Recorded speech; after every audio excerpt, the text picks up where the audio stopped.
যে কোনো অনুষ্ঠানে এলইডি স্ক্রিন বায়নার জন্য সরাসরি যোগাযোগ করুন আমাদের এই স্ক্রিনে দেওয়া নম্বরে। থ্যাংক ইউ বন্ধুরা। জাগরণ কিছু না আমারি, কিছু না আমারি, কিছু না আমারি, সকলই তোমারি, কিছু না আমারি, সকলই তোমারি, সকলই তোমারি, হচ্ছে সব তোমার। আমরা জানি আলোর পথে হাঁটলে পরে বলি না, দেখো ঠাকুরের কত কৃপা, ওনার যা ধরে তাই শোনা, হ্যাঁ হ্যাঁ বলি না। আর অন্ধকার পথে হাঁটলে ভগবানের যে কেন ওনার দিকে মুখ তুলে তাকায় না, তাহলে ওই অন্ধকার পথ ছেড়ে আলোর পথে আসতো। আর ওঙ্কারনাথজি বলছেন, ওগো প্রভু, আলো আর অন্ধকার দুটো পথই তো তোমার তৈরি, যে পথেই আমি চলি না কেন জানি মানি তুমি চালাও তাই চলি। তাই বলো, যে পথে চালাবে সে পথে চলি, আমি চলব, তুমি আমায় যে পথে নিয়ে যাবে সেই পথে আমি যাব, যে কথা আমার মুখ থেকে বলাবে সেই কথাই আমি বলিব, অর্থাৎ যা কিছু সব তোমাতে সমর্পিত। এইগুলো উচ্চস্তরের ভক্তি। এই ভক্তি জানবেন, একদিনে ওই ঠাকুর ঘরে বসে মন জপ করলে হয় না, এটা একদিনের জপে হয় না, একদিনের সাধনায় হয় না। সাধন ভজন মনে রাখবেন, পরীক্ষায় পাস করুক চাই না করুক, প্রকৃত যে পড়াশোনা করে সে পরীক্ষায় ফেল করলো ওই একইভাবে পড়ে। বলে কেন? আর চলতে গেলে তো হোঁচট খেতেই হয়, উঠে আমাকে আবার দাঁড়াতে হবে। হ্যাঁ বলছি, দেখবেন অনেক ব্যবসায়ী আছে হোঁচট খায়, খেয়ে ব্যবসা থেকে সরে যায়। আবার এমনও ব্যবসায়ী আছে হোঁচট খায় একবার নয় দুবার তিনবার খেয়েছে, তবু ব্যবসা ছাড়েনি।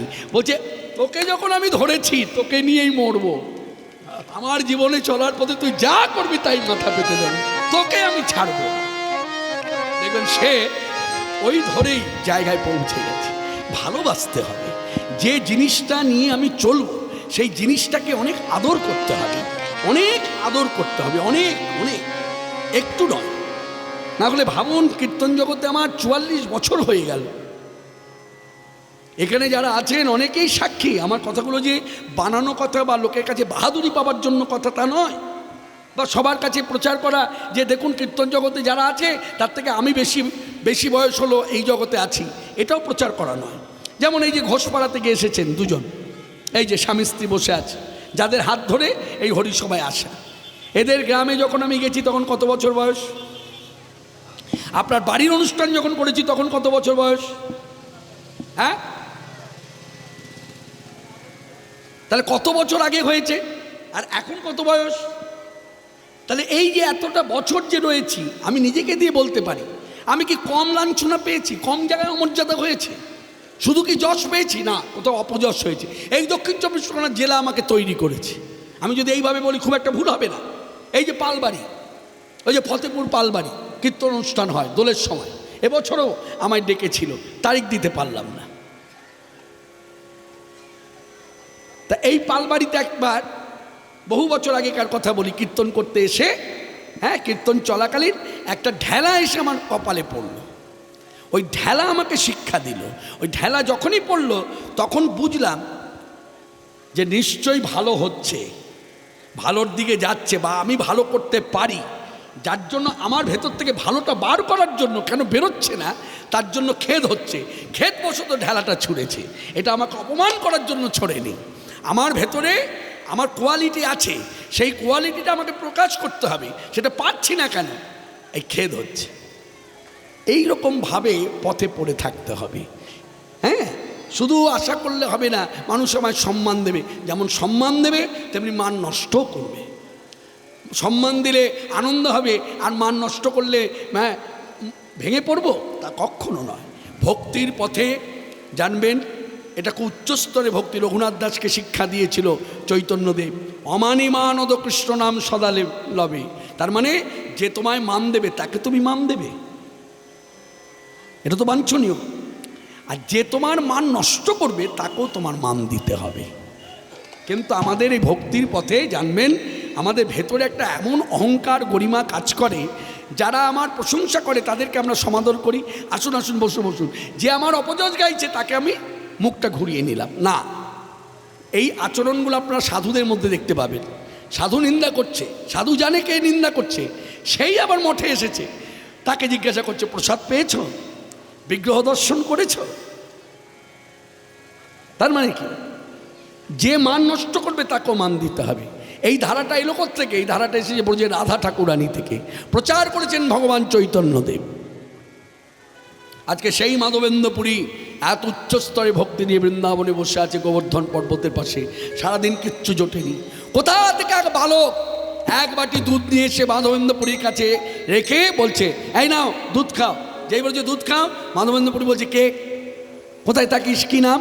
বালক কহে গোপ আমি এই গ্রামেতে থাকি, বালক কহে গোপ আমি এই গ্রামেতে থাকি।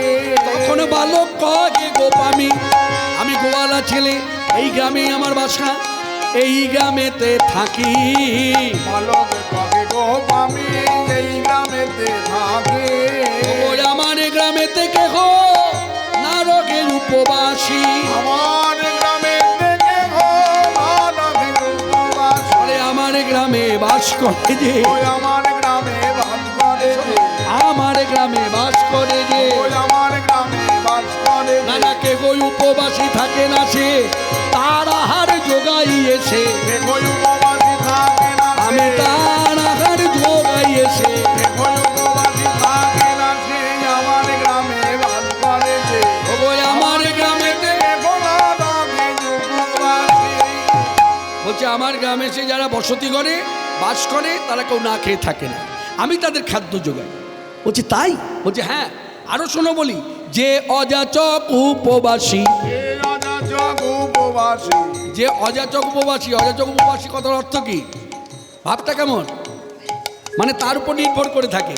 যেমন এখানে দৃষ্টান্ত স্বরূপ বললে বলা যায়, এই যে আমরা তিন ভাই, হ্যাঁ, আমি হলাম ছোট, আমার বড় হচ্ছে মেজদা, মেজদারও বড় হচ্ছে আমার বড়দা, আবার আমাদের তিন ভাইয়ের থেকে বড় দুই দিদি আছে, এক দিদি গত হয়ে গেছে, আরেক দিদি বেঁচে আছে। তা এখানে কথাটা কেন তুললাম, ধরুন এটা ধরতে হবে অঙ্ক, যেমন জ্যামিতি শিক্ষা নিতে গেলে গৃহশিক্ষক বলেছে না বিন্দুটা ধরো, তা বিন্দু যদি আজকে না ধরতাম তাহলে জ্যামিতি শিক্ষা পেতাম। ঠিক তেমনি সবাই বসে কথা শুনতে গেলে বক্তার কথা ধরতে হয়।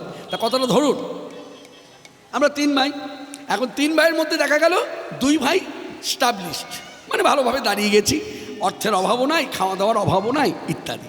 আরেক ভাই সে সেইভাবে দাঁড়াতে পারেনি। আচ্ছা বলুন তো, বাবা বেঁচে থাকুক বা মা বেঁচে, বা দুজনে একসঙ্গে বেঁচে আছে, বা একজন চলে গেছে আরেকজন আছে, বলুন তো সেই বাবা মায়ের মধ্যে সে কোন সন্তানের চিন্তাটা বেশি করবে? আমাদের দুই ভাই চিন্তা করবে না তার চিন্তা বেশি করবে? কোন ভাই? যে দাঁড়াতে পারেনি তার। ঠিক তদ্রূপ, কেন না যে দাঁড়াতে পারেনি সে বাবা মায়ের উপরে ডিপেন্ডেন্ট, মানে নির্ভরশীল, আবার বাবা মাও তার জন্য খুব চিন্তা করছে। ঠিক তদ্রূপ যারা সেই স্তরের ভক্তি নিয়ে ভগবানের সমর্পিত দেহ মনপ্রাণ, তারা ভগবানের উপর নির্ভর করে থাকে। তুমি দিলে খাবো, না দিলে খাবো না, তুমি না জোটালে আমি কোথা থেকে জোটাবো, আমি ভিক্ষা করবো না, তুমি দেবে। এইরকম তার উপরে যারা নির্ভর করে থাকে, ভগবান শ্রীকৃষ্ণের শ্রীমুখের বাণী, যে অযাচক উপবাসী, মানে যে আমার উপর নির্ভর করে থাকে, বলে তার জন্য মনে ভাবে না বেশি, তার আহারে নিয়ে আসি, তার জন্য ভাবে না বেশি, তার আহারে নিয়ে আসি, তার জন্য ভাবে না বেশি, যে অযাচক উপবাসী, আমার গ্রামে থেকে রাধা কিন্তু উপবাসী। আমি এই গ্রামেতে থাকি। ও তোর গ্রামে সে যারা বাসা বাঁধে, তোর উপরে যারা নির্ভর করে থাকে, তাদের তুই খাদ্য যোগাস, ভালো কথা। তাহলে আমি যে না খেয়ে বসে আছি তা তুই বুঝলি কি করে? একের পর এক প্রশ্ন। এই আমি যে না খেয়ে বসেছিলাম তা তুই বুঝলি কি করে? তখন ছেলেটি মাথায় হাত দিয়ে চিন্তা করছে, এবার যদি ধরা পড়ে যায়, তাই খুব বুদ্ধি ধরে, তো বুদ্ধি করে কথাটা বললেন, শোনো আমি না কিছুই বুঝি না, আবার বুঝিয়ে দিলে সব বুঝি, তোকে বোঝালো কারা? বলি বলি বলি বলি এই গ্রামের গোয়ালা মেয়েরা প্রতিদিনের মতো আজও গোবিন্দকুণ্ডের জল নিতে এসেছিল। জলে নিতে স্ত্রীগণে আসি, তোমারে দেখি গেল, জল নিতে শ্রীগণে আসি, তোমারে দেখি গেল, ও গো জলে নিতে স্ত্রীগণে আসি, তোমারে দেখি গেল, জল নিতে জীবনে আসি তোমাদের দেখি গেল ত্রিগণে দুধ দেয়া আমারে পাঠাইল জীবনে দুগ্ধ দিয়া আমারে পাঠাইলো আমারে পাঠাইলো এই গ্রামের গোয়ালা মেয়েরা যখন বুঝলো তুমি না খেয়ে বসে আছো, তারা গিয়ে আমাকে ধরলো, ধরে বললো এই শোন, তোদের বাড়িতে তো দুধের অভাব নাই, এক বাটি দুধ দিয়ে সাধুকে খাইয়ায়। তাই ওদের কথা মতো দুধ খাওয়াতে এলাম। না এবার ভান্ডের দুধ খাও তো দেখি, কথা কম বলো না, খাও। এই শোন, আমি কারোর কাছ থেকে যেচে সেদে কিছু খাই না। হ্যাঁ, এটা তোমার জেদ? বলছে হ্যাঁ। তাহলে তোমার যদি এই বয়সে এত জেদ হয়, তোমার থেকে বয়সে আমি অনেক কম, তা আমার কি জেদ নাই? তাহলে শোনো আমার জেদের কথা। তুমি যেমন দুধের ভাণ্ডের দুধ খাবে না, আমিও ভাণ্ড এখানে পড়ে রইল, আমিও নেব না, দিলাম বলে দিল ছোট। যখন পালিয়ে যাচ্ছে, ছুটে চলে যাচ্ছে, তখন মাধবেন্দ্র পুরী উঠে দাঁড়িয়ে এই ছোড়া, এই দেখো দেখি, আরে এদিকে আয়, আয় আয়, আরে ভাণ্ডটা নিয়ে যা। ওই দূরে দাঁড়িয়ে ছেলেটা তখন হাত নেড়ে বলছে ভাণ্ডের দুধ খেয়ে নিও। মাধবেন্দ্র পুরী চিৎকার করে বললেন ওরে ভাণ্ডটা কে নেবে? ভাণ্ডটা মেজে ধুয়ে রেখে দিও, পরে এসে নিয়ে যাব, দুধটা খেয়ে নিও। কিন্তু যতদূর পর্যন্ত মাধবেন্দ্র পুরীর দৃষ্টি যায় তাকিয়ে রইল, তারপর কোথায় যেন অদৃশ্য হয়ে গেল। অবশেষে ভাণ্ডের দুধ হাতে নিয়ে ওই যে টিলার উপরে গিরিরাজ মানে গোবিন্দজি, ওই গোবিন্দজিকে মানুষে সেবা দিল। আমরা সেবা দিয়ে কি করি? কিছু সময় ব্যয় করি, যে কোনো একটা কাজ সেরে ফেলি বা ওখানে বসে বসে জব করি। হ্যাঁ, এটা তো ধারা। হ্যাঁ, তা মাধবেন্দ্র পুরী সেবা দিয়েছে, দিয়ে কেশব মাধব হে গিরিধারী গোপী জনবল্লভ মুকুন্দ মুরারি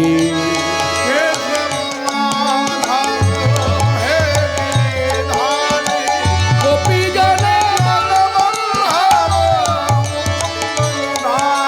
জয় কেশব মাধব হে গিরিধারী গোপী জনবল্লভ মুকুন্দ মুরারি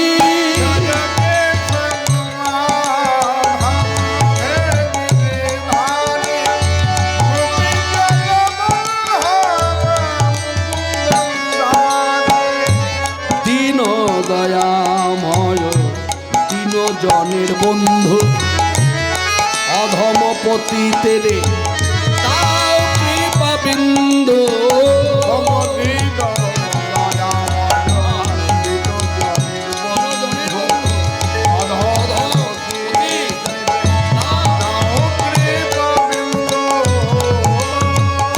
দীন দয়াময় দীন জনের বন্ধু অধমপতি তেরে তাও কৃপা বিন্দু দিনের তরাতে ওকে দিন বন্ধু হৃদি মাঝে দাও তুমি দাও দর্শন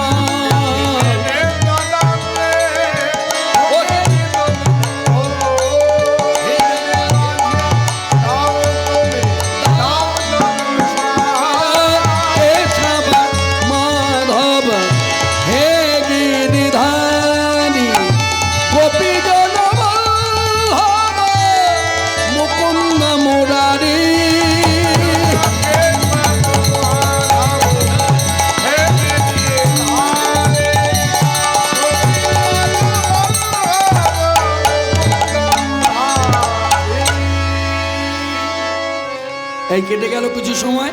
এবার আচমন করিয়ে ভাণ্ডের দুধ হাতে নিয়ে এবার পান করছে। এই খেতে খেতে ভাবছে জীবনে দুধ খেয়েই তো বড় হলাম, কিন্তু এত দুধের স্বাদ তো কোনোদিন পাইনি। নিশ্চয়ই ছেলেটা দুধের মধ্যে কিছু মিশিয়ে দিয়েছে, যার জন্য স্বাদ বেড়েছে। আচ্ছা যাই হোক, খাই তো, এই বলে খেয়ে নিল। তারপর আচমন করলো। আচমন যেই হয়ে গেল, ভাণ্ডটা নিয়ে গিয়ে গোবিন্দকুণ্ডের মাটি দিয়ে মেজে গোবিন্দকুণ্ডের জলে ধুয়ে উপুর করে রাখলো। ওই আসবে বলেছে, অপেক্ষা করছে। কই গো, তুমি আমাকে বললে তুমি আসবে, ভান্ন নিয়ে যাবে, কই এলে না তো? তুমি অবসর যদি পাও। মনে রাখবেন, মাথায় রাখবেন, আজ খুব দুঃখ থেকে বলছি, জানি না আজকের দিনটা আমার কেন এমন হলো। মাইকের ব্যবস্থাটা যদি একটু ভালো থাকতো, তাহলে এই গানগুলো কত যে হৃদয়স্পর্শী গান আপনারা ইউটিউব চ্যানেলে শুনে থাকবেন, যেখানে যেখানে সাউন্ড সিস্টেম ভালো আছে, রেকর্ড হয়েছে। জমি চাষি গানটা গাইব, শেষে গাইব। এই গানটা আমি কষ্ট করে হলো গাইছি, জানি না কতটা ভালো লাগবে, তবু চেষ্টা করছি মাত্র।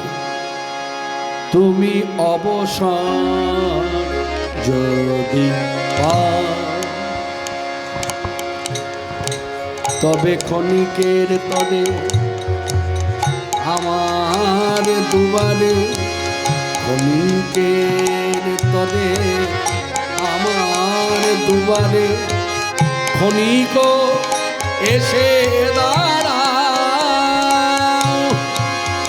অবসর যদি পাও, তবে ক্ষণিকের তরে আমার দুয়ারে, ক্ষণিকের তরে আমার দুয়ারে, ক্ষণিক এসে দাঁড়াও।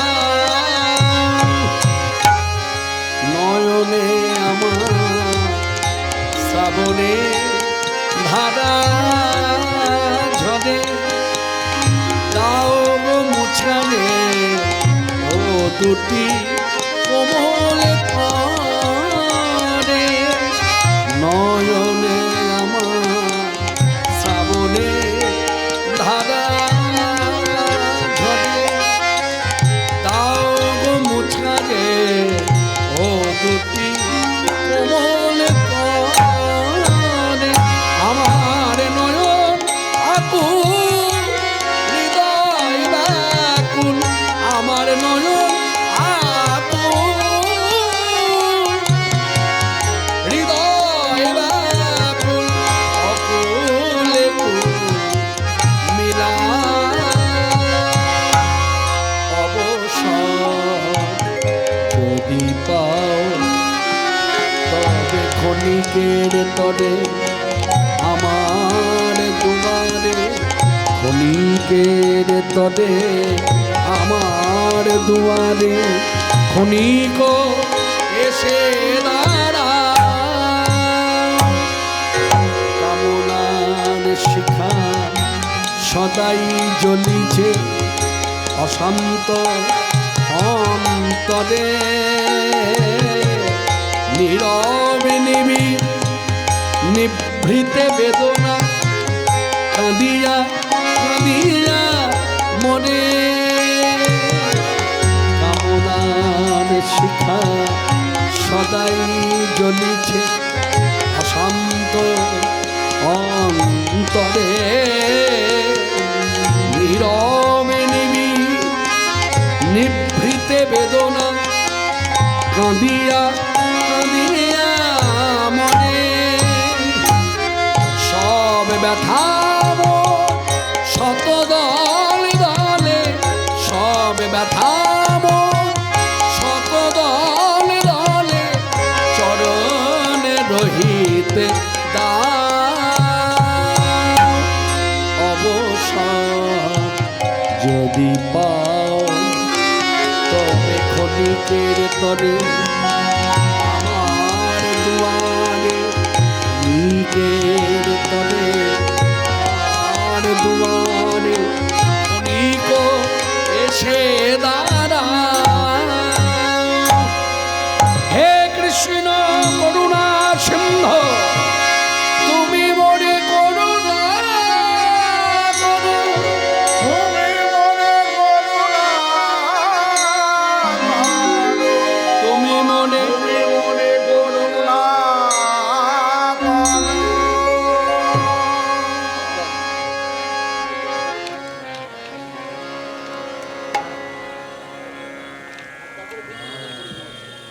মাননীয় ভক্তগণ,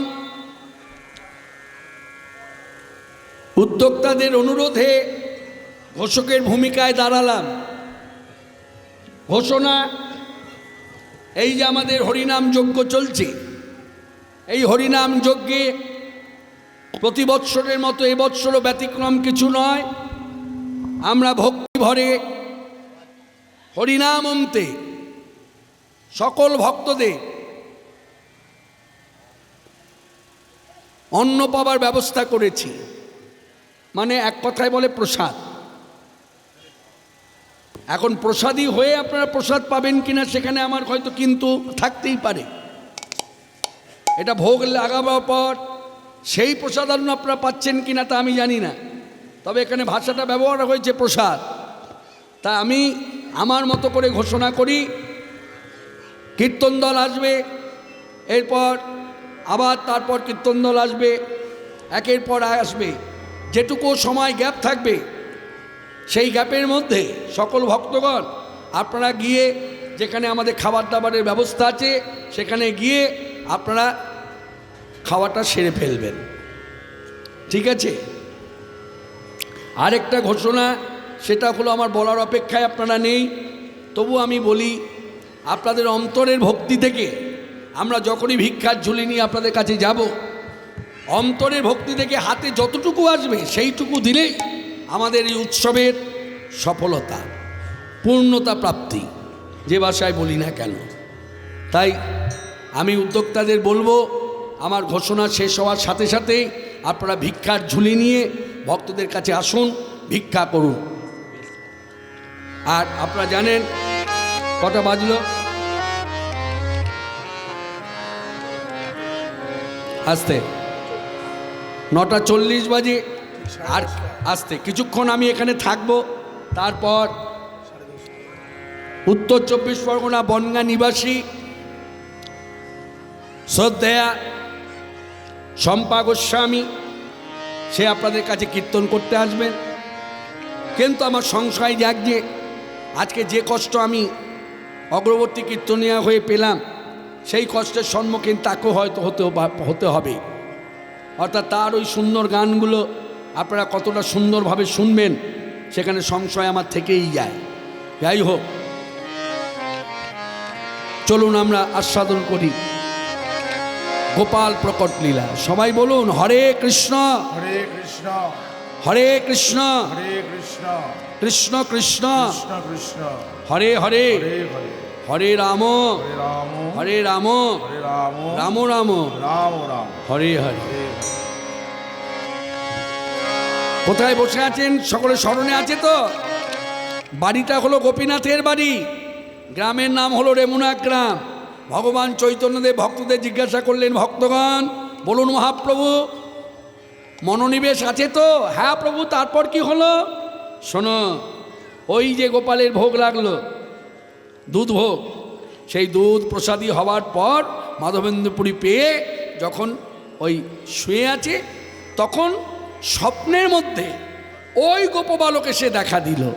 মাধবেন্দ্রপুরী কে? আমায় চিনতে পারছো না? দেখো তো মরে চিনিতে পারো কিনা, দেখো তো মনে চিনিতে পারো কিনা, দেখো তো মনে চিনিতে পারো কিনা। মনে চিনিতে পারো কিনা। মাধবেন্দ্রপুরী বলেন, এই দেখো, হ্যাঁ হ্যাঁ তোমায় চিনতে পেরেছি, তুমি তো সেই গোপবালক, তোমার দেওয়া দুধ আমি খেলাম, কি ভালো কি ভালো। হ্যাঁ গো, তুমি যে আমায় বললে ভান্ডটা বেজে ধুয়ে রাখতে, তা আমি তো তোমার কথা মতো তাই করে রেখেছি, কই এলে না তো নিতে। মাধবেন্দ্রপুরী এবার ভালো করে তাকিয়ে দেখো তো আমি কে, এই বলে দ্বিভুজ মুরলীধারী শ্রীকৃষ্ণ সম্মুখে দাঁড়ালেন।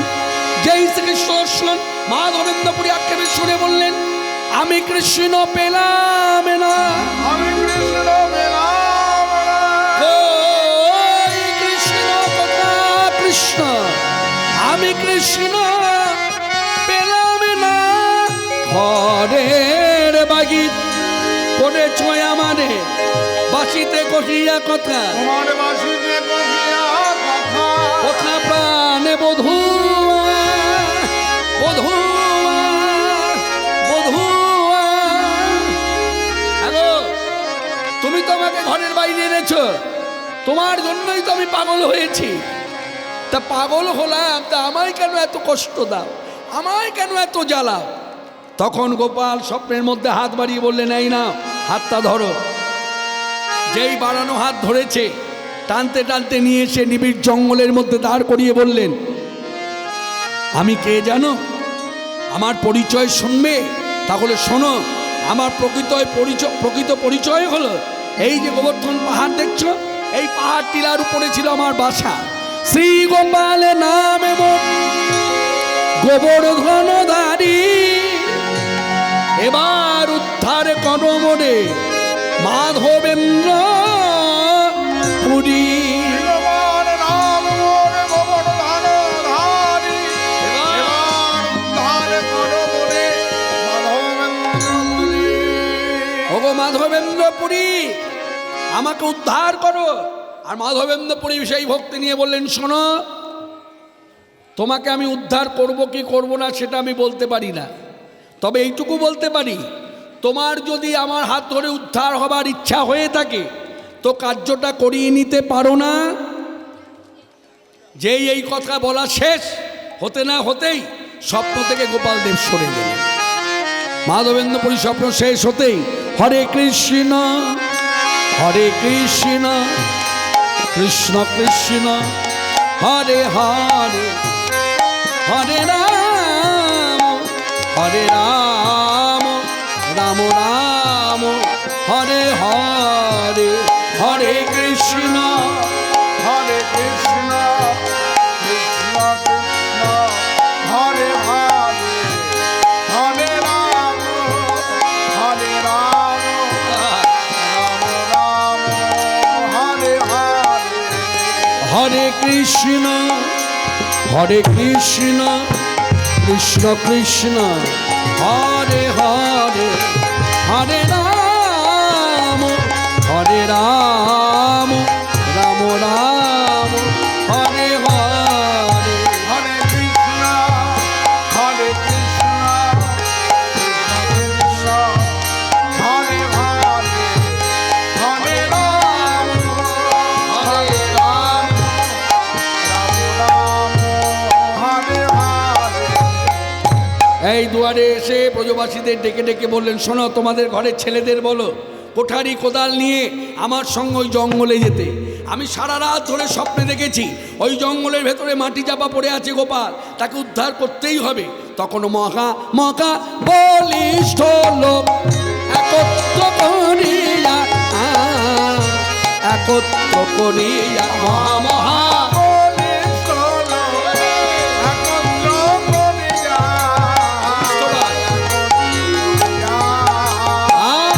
মহা বলিষ্ঠ লোক একত্র করিয়া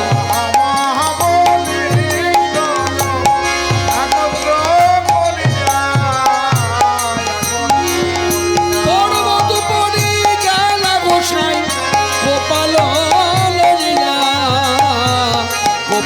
লইয়া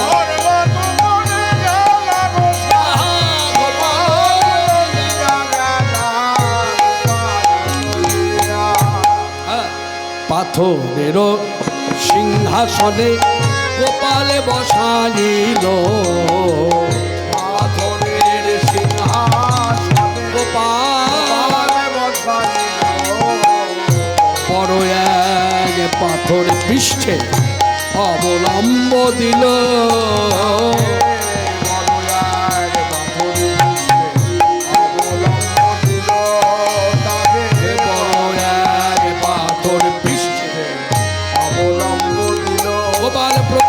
হইল। আপনারা সকলেই বুঝতে পারলেন, খুব সহজ কথা, প্রাচ্ছন্দের কথা। বলিষ্ঠবান পুরুষরা এসে মাটি থেকে মাটি খুঁড়ে একেবারে মাটির তলা থেকে গোপালকে নিয়ে চড়ালো কোথায়? গোবর্ধনে। শুধু কি তাই, বড় একটা পাথরের চাই এনে মাধবেন্দ্রপুরী পিঠের পিছনে দিলেন গোপালের। কেন না, দাঁড়াতে যদি কষ্ট হয়। তা গোপালকে এইভাবে ঠেকনা দিয়ে সুখ দিলেন। আর কি করলেন? এই গোপাল প্রকট হলো, প্রতিষ্ঠা হলো। কিন্তু প্রতিষ্ঠা মানে বসানো মানেই তো শেষ কথা নয়। বসাবার পর স্নান করাতে হবে, যাকে বলে অভিষেক, তারপর ভোগ লাগাতে হবে, অন্নবস্ত্র দিতে হবে। তখন মাধবেন্দ্রপুরী ঘোষণা করলেন, শুনুন শুনুন ব্রজের মায়েরা, যে যা পারবেন এনে আমায় দিন, সর্বাগ্যে আমাকে এনে দিন গোবিন্দ কুণ্ডের জল, এই জলে আমার গোপালের অভিষেক হবে। এই তখন ব্রজের মায়েরা 100খানা নতুন ঘটে নিয়ে তারা তৈরি হলো, নাচলো গাইলো বাদ্য বাজলো, কত আনন্দ আনন্দ, নব শত ঘট। আপনারা সকলেই জানেন অভিষেক করতে গেলে আগে জল সারতে হয়, আর জল সারতে যারা যায় তারা জানে জল সারতে গেলে একটা আনন্দ কাজ করে। সেই আনন্দটা আমরা এই মুহূর্তে একটু উপভোগ করব। আমরা নাচবো, আমরা গাইব, নব শত ঘট জল হইল রূপনীত, নব শত ঘট ঘট জল নবশত ঘট জল নবশত ঘট জল নানা বাদ্য ভেদি বাজে গঙ্গায় গীত, নানা বাদ্য ভেদি বাজে, নানা বাদ্য ভেদি বাজে, নানা বাদ্য ভেদি বাজে গঙ্গায় গীত, নবশত ঘট আর হইল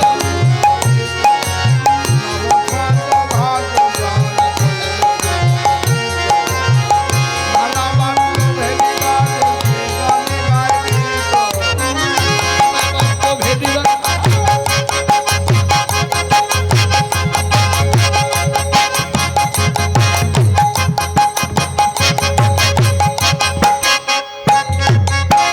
কেহ নাচে কেহ গায়, উলধ্বনি উলধ্বনি, কেহ নাচে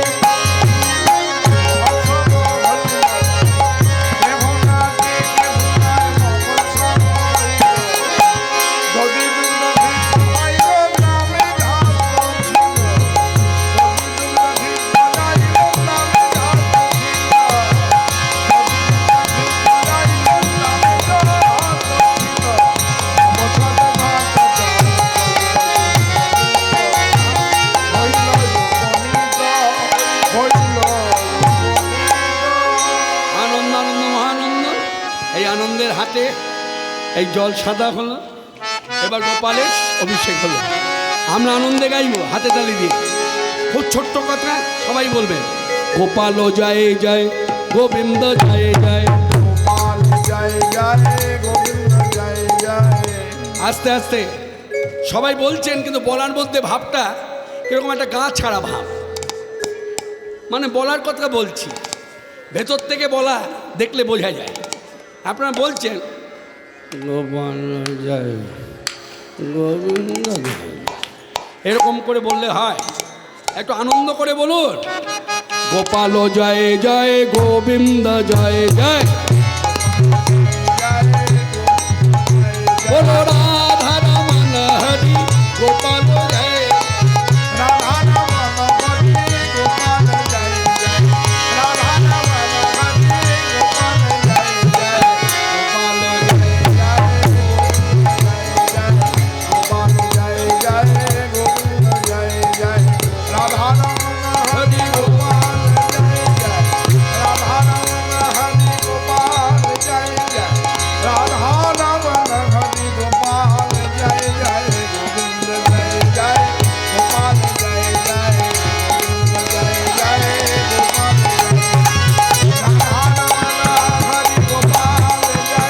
রাধা রমন হরি গোপাল জয় জয়।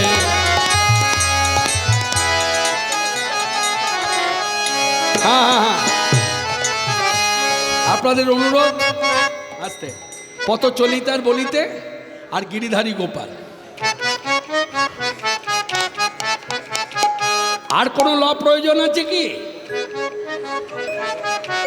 মানে পথ চলিতে বলিতে ওখানেও ল আছে, গিরিধারী গোপালেরও ল আছে, আর কোনো ল? হ্যাঁ, চোখের দেখা হবে না? কেন হবে না? মানে আমি কি মরে গেছি? তাহলে কাকে? আমি যেদিন মরবো সেদিন এই গান গাইবি। আমি ওই গানটা গাই, ওটা অন্যভাবে গাই। আমি চাষি জমি চষি, কতজন আর কত কামনা বাসনা। আপনারা আর কেউ কিন্তু কোনো ল কথা বলবেন না যে ওই ল শোনাতে হবে, আসতে। তাহলে গিরিধারী গোপালের কথা যখন হলো, গানটা গাই। দাও সুর দাও।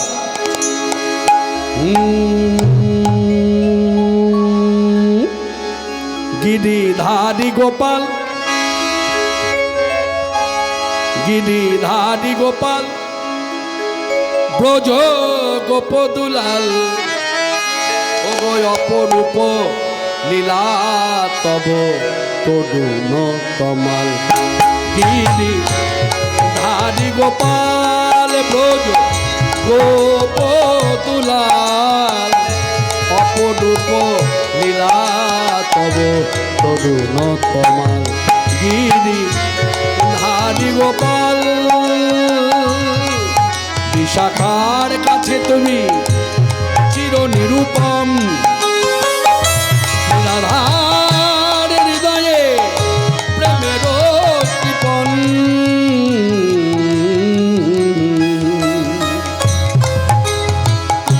বিশাখার কাছে তুমি চির নিরূপম, রাধার হৃদয়ে প্রেমের কৃপণ। শ্রীদাম সুদাম সখা গোঠে রাখা, শ্রীদাম সুদাম সখা গোঠে রাখা, অপরূপ লীলা তব গিরিধারী গোপাল, ব্রজ গোপদুলাল, অপরূপ লীলা তব তরুণ কমাল। গিরিধারী গোপাল, যশোদার নয়নে তুমি ননীচ,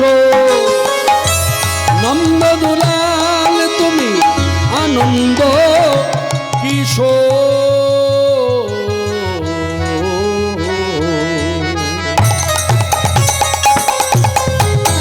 যশোদার নয়নে তুমি ননীচ, নন্দদুলাল তুমি আনন্দ কিশোর। গীতায় সারথি তুমি যাদব রাখা, গীতায় সারথি তুমি যাদব রাখা, অপরূপ লীলা তবে তরুণ কমাল।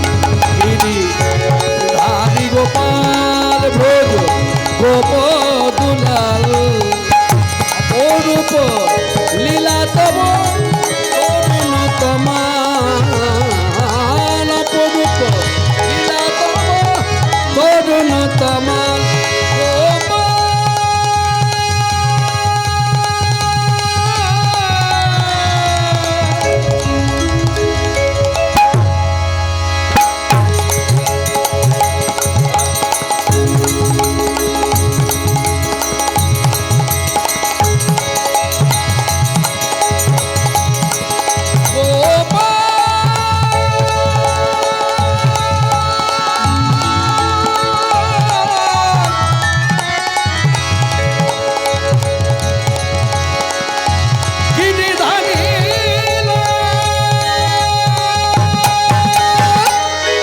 অপরূপ লীলা তব তরুণ কমাল,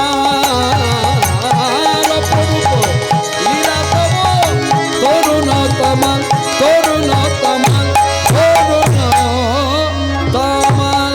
এ বলি ভাই গিরিরাজ কি, গিরিরাজ কি, গিরিরাজ কি। পথ চলিতে আর বলিতে, পথ চলিতে আর বলিতে, পথ চলিতে আর বলিতে, পথ চলিতে আর বলিতে, তুমি গাও গাও কৃষ্ণ নাম, হরি নাম কৃষ্ণ নাম। পথ চলিতে আর বলিতে, পথ চলিতে